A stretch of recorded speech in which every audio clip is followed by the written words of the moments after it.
It is June 1st, which of course means it's the start of Pride. And while we are all celebrating, for some, the stakes this year are really high. States across the nation are passing anti-LGBTQ legislation, targeting transgender people, queer-themed books, and even drag queens.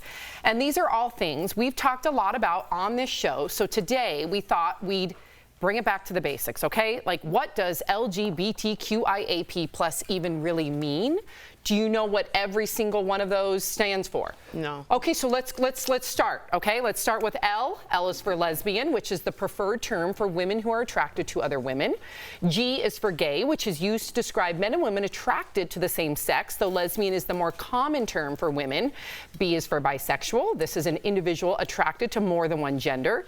T is for transgender, which describes people whose biology at birth does not match their gender identity.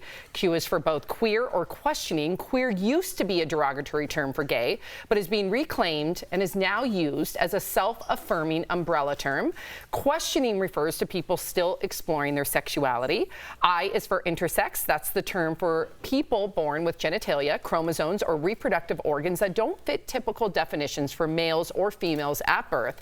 A is for both asexual or allies. Asexual is a person who doesn't experience sexual attraction, and allies are people who are not LGBT, but who actively are supporting the community. Finally, P is for plus and pansexual, which means sexually or romantically attracted to all people, regardless of their sex or gender. Okay. There's so much to begin with. Tori, you're already shaking your head. I just want to give you all the floor. Yeah. This pride is a different type of pride. I think we're facing a different type of enemy.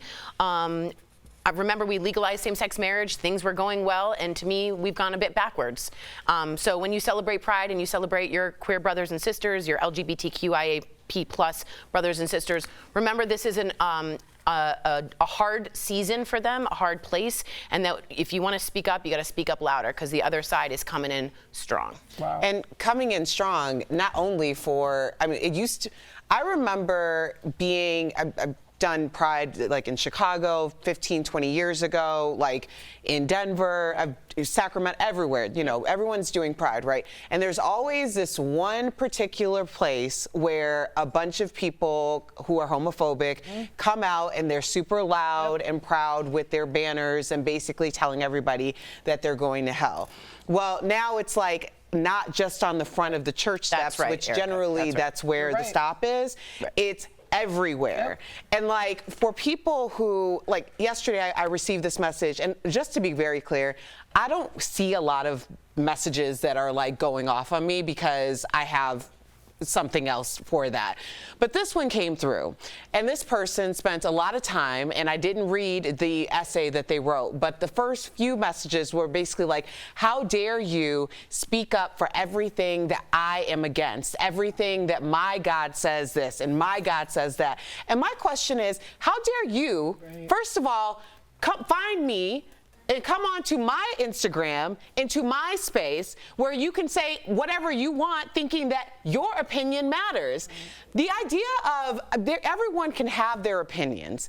Everyone can feel the way that they want to feel. But at the end of the day, I'm a person who believes in equity and equality for every human being on this planet.